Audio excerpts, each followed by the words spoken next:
I've always maintained that I'm a student of biology, zoology, whatever I choose to learn. And I think that's one spirit we both have in common, that we continue to be learners. And we've never claimed that we are experts or we are, I was just sharing with him that a professor is not the one who's designated so. A professor ought to be somebody who professes the subject. And I said, and let me reiterate and underpin, you have so many professors in the university, but you have very few teachers in the university.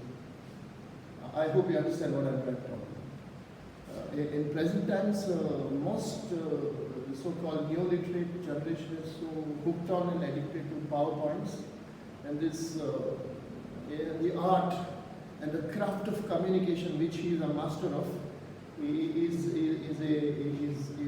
an expertise which is slowly fading away. So to me, he is, like we said, again loud and clear, he is a source of inspiration not only to me, many of us who are well placed today in life, including some of them are the judges of High Court in Mumbai, Nyayamurthy Mahesh Sonak, and so many of us who've seen him mentoring us. We've been fortunate enough to be, there in his time, so to say. So I feel a little sad that he's contemplating on quitting the system, and it will be a loss for sure, not only to the Department of Botany, but I'm sure for Goan academia and Goan intelligence. Waiting to come back on exhibitions. That is wonderful, and I hope and pray it materializes. Correct. Absolutely. On these people. I want, and we hope and pray it happens very soon. This is what I love about the man. They're completely, brutally frank. I think most of us try to camouflage our inner self with, a societally acceptable makeup. He and I, we have not mastered that art of pretense.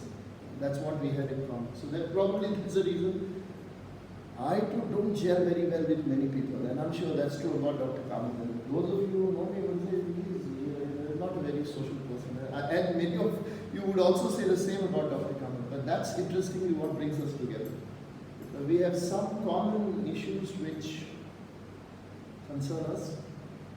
We are contemplative, we are anxious, and we are worried. And therefore, as he rightly puts it, the responsibility lies on your shoulders. And for any kind of effective action on ground, you need to have proper information. I mean, whether it's about managing natural resources, whether it's about any enterprise, which everybody loves the word sustainable. That's a buzzword. I call it linguistic salad. In all key documents, you put certain words, empowering the marginalized. It's excellent salad. You wonder whether people know what it means. The second thing is it sustainable development? Do you really know what it is all about?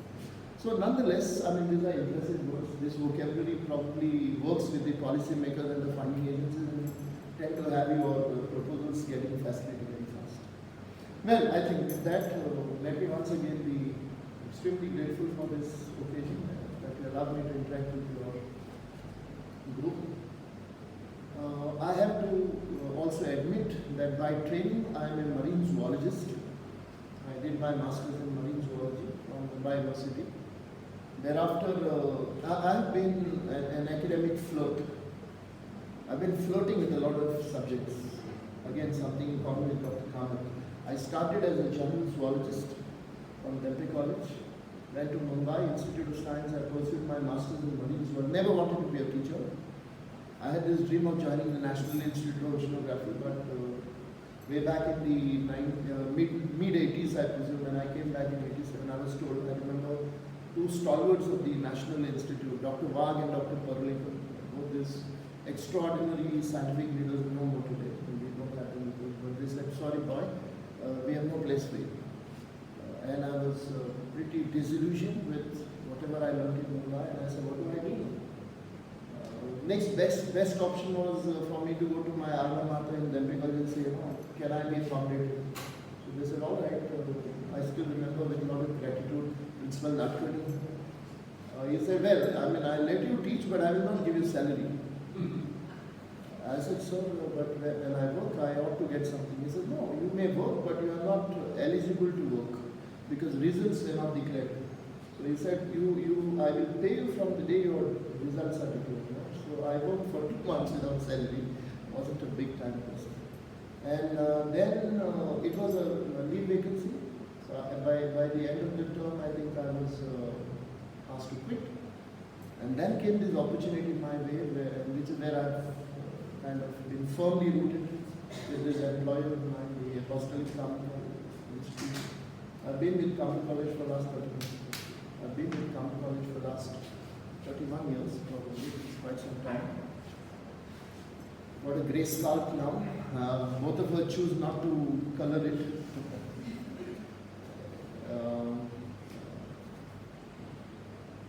As I moved on with my teaching, I took interest in a lot of areas.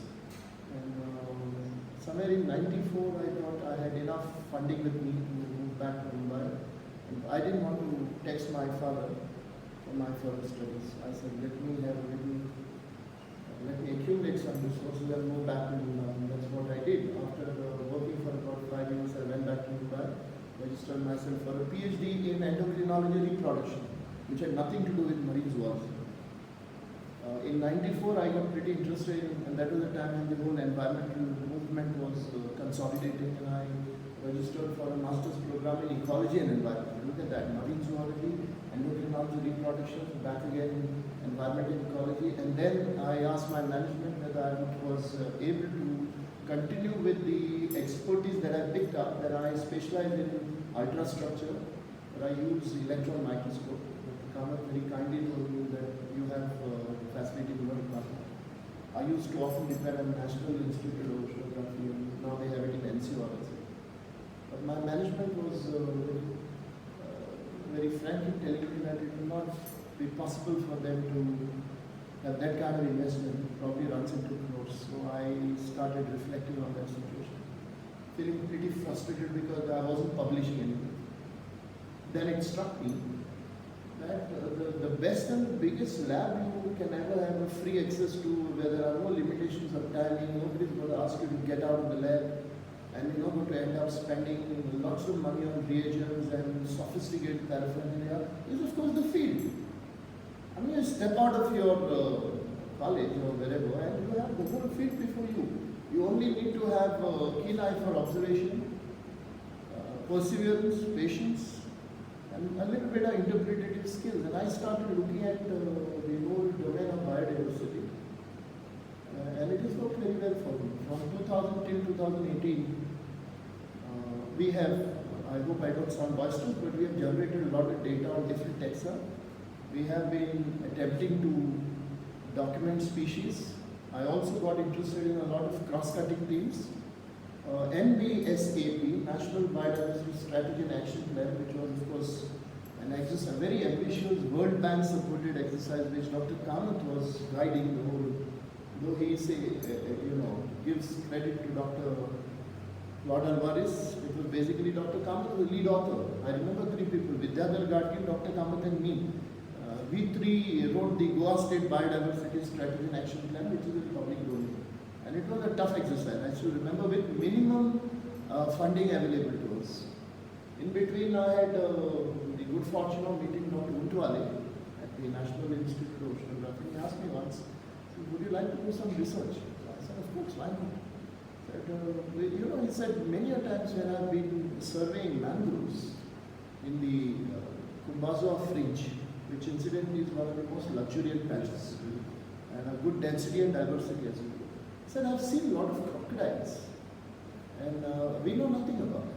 So would you like to take up that challenge? This was way back in 1991. I said, sir, of course. So he said, you constitute a team from your in-house faculty members and give me a proposal.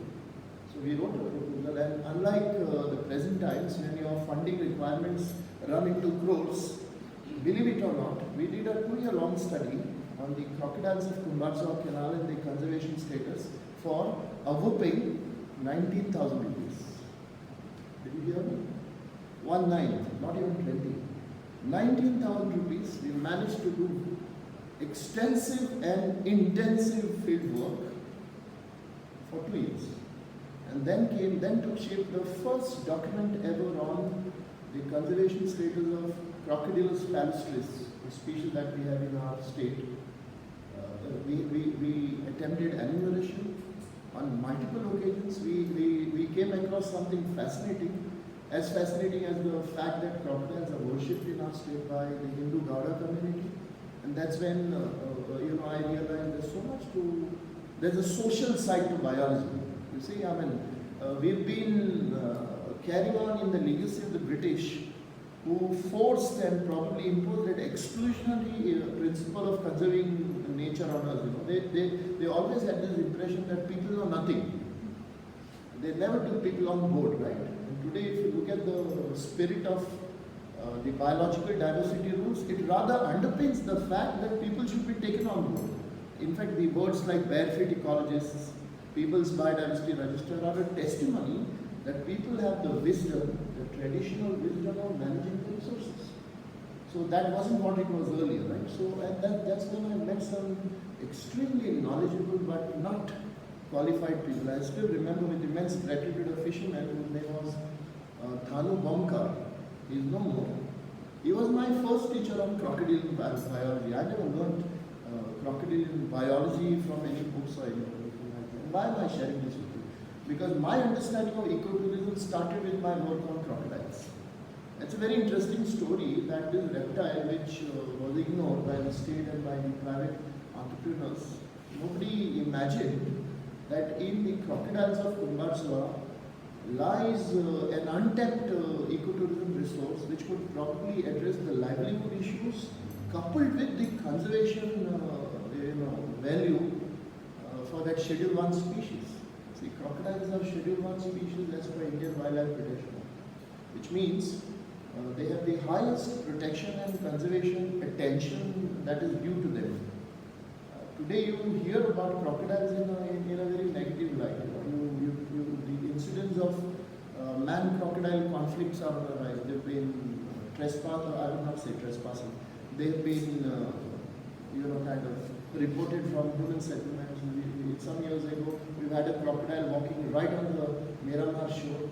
So what I'm suggesting is there are issues, and there are very serious issues. And I'm given to understand recently that in the guise of ecotourism, we have something like 19 to 20 entrepreneurs. There's no regulation, mind you, from the state. Absolute zero regulation. It's free for all. Tomorrow you have a canoe, you can plunge into the Kumbarswa canals and start an enterprise. What do? They charge quite a bit. I'm told the present fee structure or the charges levied for this experience where people are taken to the canal. They have done mapping of the basking spots. You would probably know that crocodiles bask, and they have something called site fidelity. They will not keep on changing the place where they emerge from the water. They are fixed spots. So once you know where exactly they ascend and bask, that's your permanent spatial context. Which means you map this on the entire canal and you can assure your clientele of a sure sighting. Many a times people get frustrated, sir, you take us there, you fleece us. They say, in Goa they fleece you. But I believe when in an enterprise like this, you need to have some knowledge of your ecology. Dr. Kamath has proposed a model which is over and above all the comprehension in ecotourism. And I'm going to refer to it. I was just reading a little bit. He also underpins the need to be spiritual about your resources. And he's coined a very interesting acronym for that, which I'm unable to get, but it's there in my slides. He's taken it to the next level. He says, for example, I was reading his paper with a lot of interest. He has written about the dolphin sightings and the Santa Monica cruises. So he says, whenever you have a visitor to the state who embarks on a cruise, his concern is only, that immediate experience. It's just that I'm on board the vessel and, I've been watching a few so-called ethnic dances and whatever, and within an hour or so I'm out of it. But does he also connect with the larger landscape or waterscape there? You see, I believe I hope I'm portraying your concern appropriately. Then he talks about the dolphin sighting trips. See, a dolphin is not just a dolphin or a standalone species. It's a part of a larger system. So anybody who stands to benefit from dolphin sighting, whether a tour operator or a tourist, also ought to understand the ecology of the dolphin. The sociology in the sense, how do people depend on, how do people impact the habitat? So it's a maze of issues basically. So this